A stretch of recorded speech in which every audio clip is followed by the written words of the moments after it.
Welcome to Unapologetically Woman. This year we're celebrating phenomenal women all across Kentucky who make no apologies for their perspectives or the impacts that they're making in the community. Today we're celebrating Joy Harris Edwards.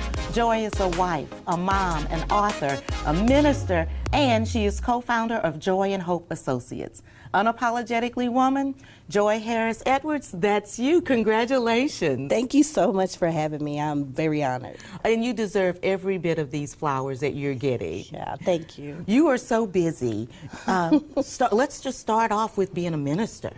Tell us about that. Yeah, well, back probably 10 years ago, I was licensed at my former church and just evolved into that 2010 when my father died in 2009. And I was really just wrestling with who I was and purpose and taking care of my father, and now he's deceased, and what does that look like, God? And after, a lot of wrestling, me and God came to the conclusion that you're going to walk in purpose and you're going to do what you called to do, because my father, before he passed away, he would say, stay focused, do what the Lord has called you to do. He would tell everyone that, regardless who they were, when they came to visit him, he would say that. And so for me, I took that very personal because it was from my father. He said, Joy, stay focused, do what the Lord has called you to do.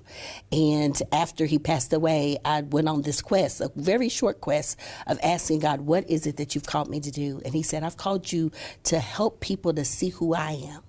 And you need to do that in a way that gives me glory. And from there, I just took off, started doing whatever I felt like he was calling me to do. And that's how that evolved, becoming a minister. And now I'm the executive pastor at my church in Nicholasville, and I handle all of the whole churches. What's the name of your church? Christ Embassy. Okay. Christ Embassy, Apostle Jonathan Stidham. So now I handle all of the church's business, basically. So if it falls apart, it's probably because I've dropped the ball or something, or someone else I haven't, given some instructions to. But yeah, that's what I'm doing now. I don't think you're getting ready to drop any balls. And when you get that word from your father, and you said off camera that he was everything. He was a great father. Yeah. My dad was an amazing man of God. I was just talking about him. I preached Sunday, and I was talking about how at his funeral, over 2,000 people showed up. And I said, my father wasn't a dignitary. He wasn't a celebrity. He wasn't some politician or someone even famous. He was just a good person that loved God and loved people. And for that many people to show up at his service, it really was a testimony of who he was and the stock that I come from. So I just kind of live my life based on who my family is and what they would expect of me and what God would expect of me. Well, I think your dad would be pretty darn proud of all of the things that you are doing, because not only did you listen to that call from God, in the church, but you listened to him because you're also a licensed mental health professional. Yeah, so I was trying to, I used to work at a factory, and I was like, I'm not built for this. I know that I was created to do something more than just build cars. Grateful for the job and the opportunity, but I knew it was something more. So I went back to school and was going into nursing school, ended up getting injured, couldn't finish it. And I said, what is it that I should be doing?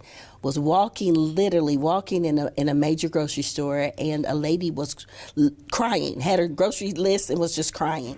And I said, can I help you? Are you okay? And she was telling me some things that was going on with her.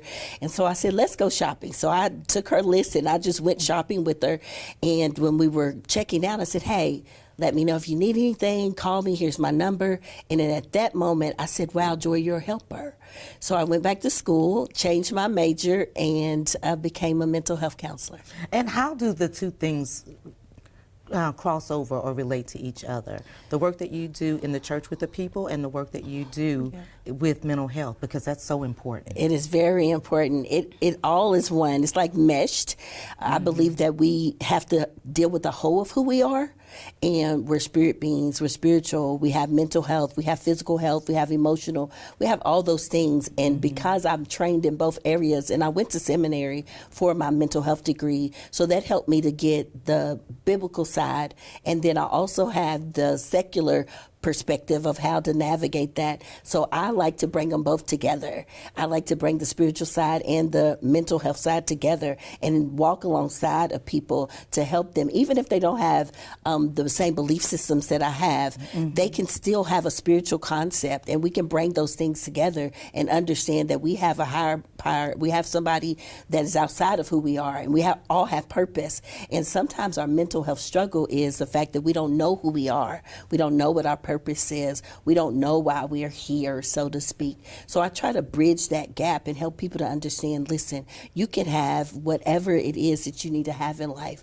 You get that mental health side together, you get that spiritual side, that physical side, emotional side, and put it all together and just thrive, just go.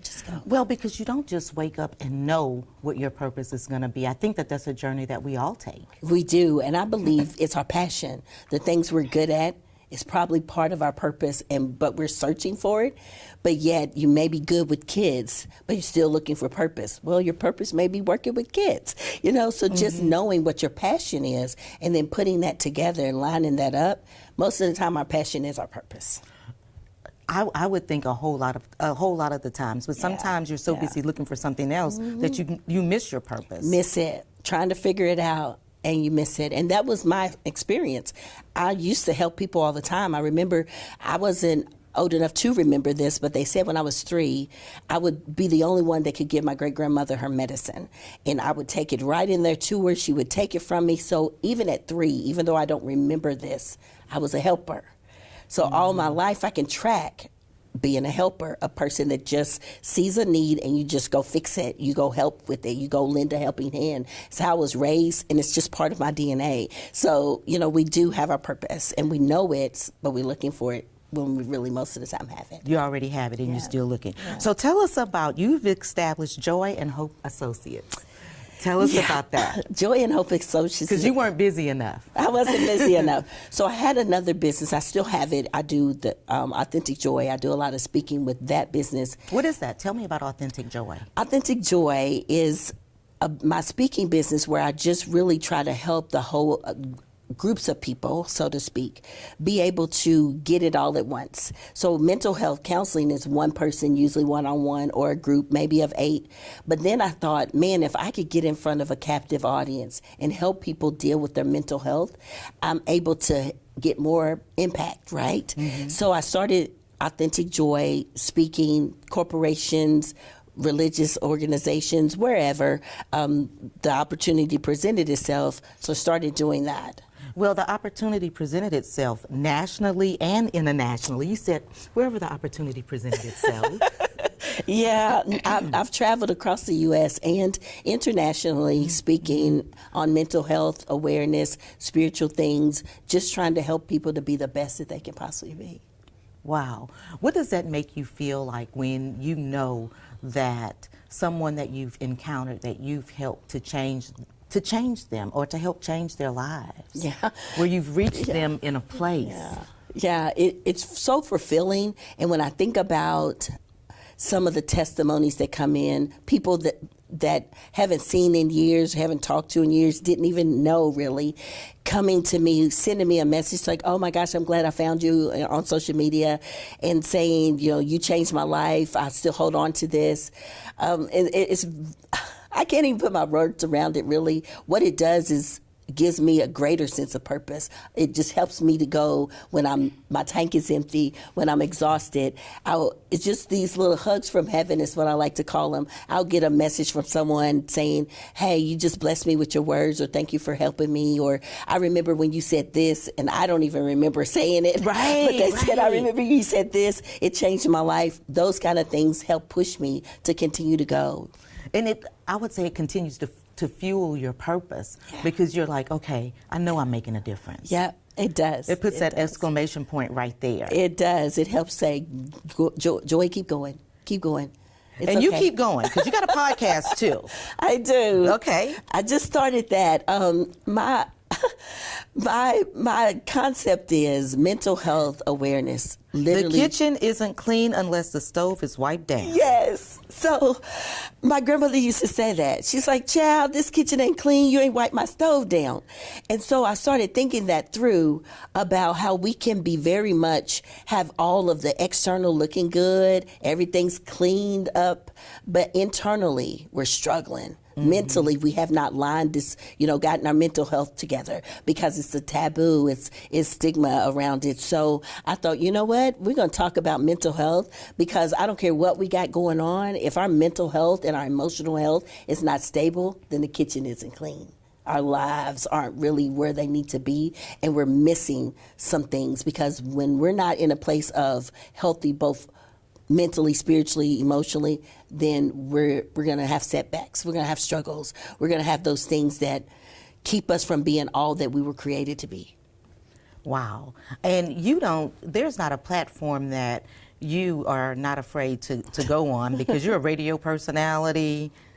Yeah, that was interesting. I was being interviewed by Jay Alexander, and it just was random. I was like, do you need a host? Like, is there anything I could do here? And it was just so cool how he was like, yeah, let's meet. Let's see what that looks like. And 10 years later, doing Sunday Morning Praise, wrote the jingle. My sister and some very local people sang the jingle, and we just took off running with it. Sunday Morning Praise. Well, but the spotlight, in all of these platforms that you're on, that comes natural to you because you've done commercials. And tell us about all of that stuff. My grandmother, when I was probably 15, she said, I want you to be a model. And I was like, I'm not interested. And she's like, well, I think you should do it. And I said, well, I promise I will one day. Well, probably I was 35, I think. I was sitting in the kitchen, and it just dawned on me that I never committed to that promise to her. And so I called and said, hey, I'm just fulfilling a promise to my grandmother. I'm really not interested in doing this for real. But I told her I would do it one day, so I'm going to commit to this. Mm-hmm. And so I did. And right out the box, I started getting commercials and print ads. And I was like, whoa, maybe my grandmother was onto something.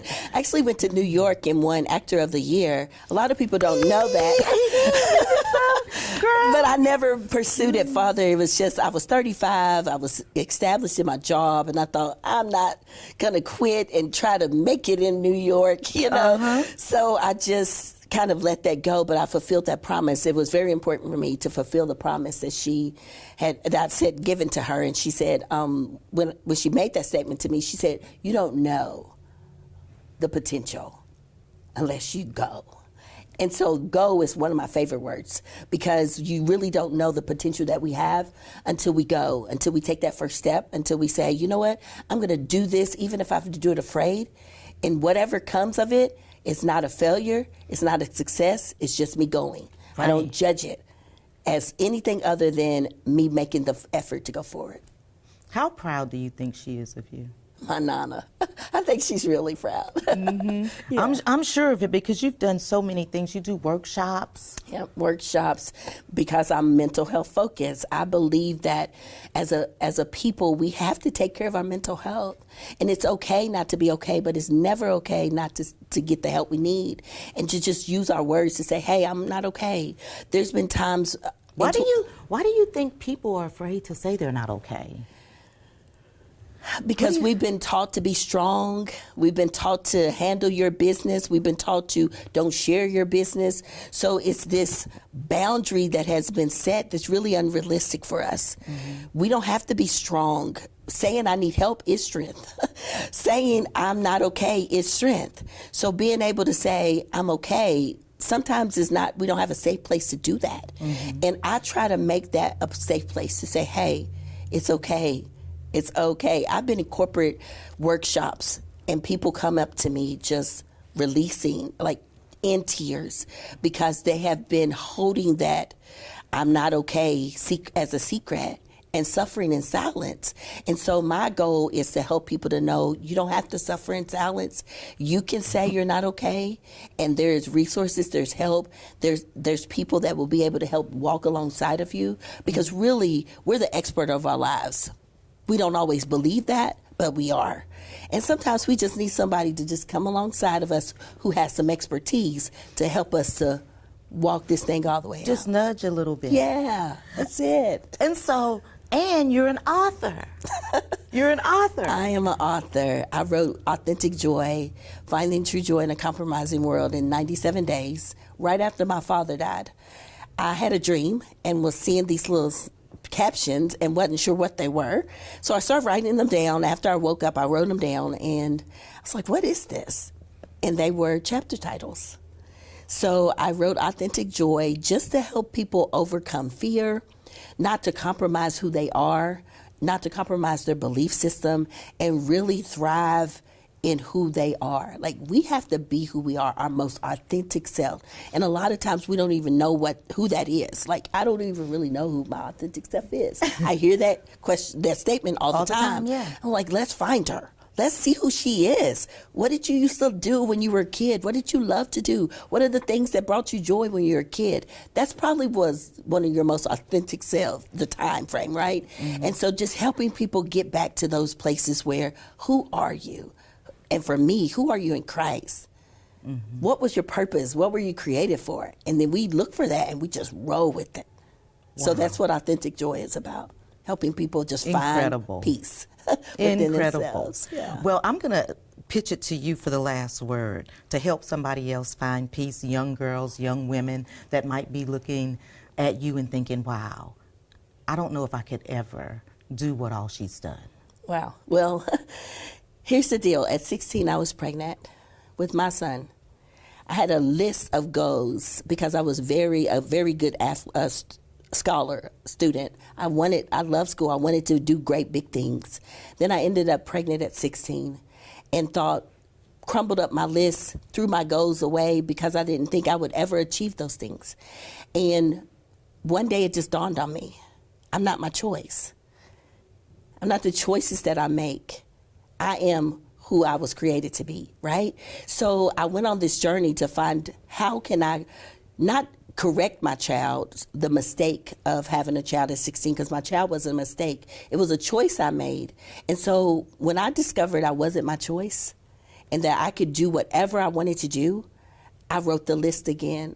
I set my goals again, and I started achieving them. So my last statement would be this: no matter how old you are, how young you are, no matter what choice you've made, what mistake you feel like you've made, even if you feel like you are a mistake, I would say this to a person: as long as you have breath in your body, you can do it again.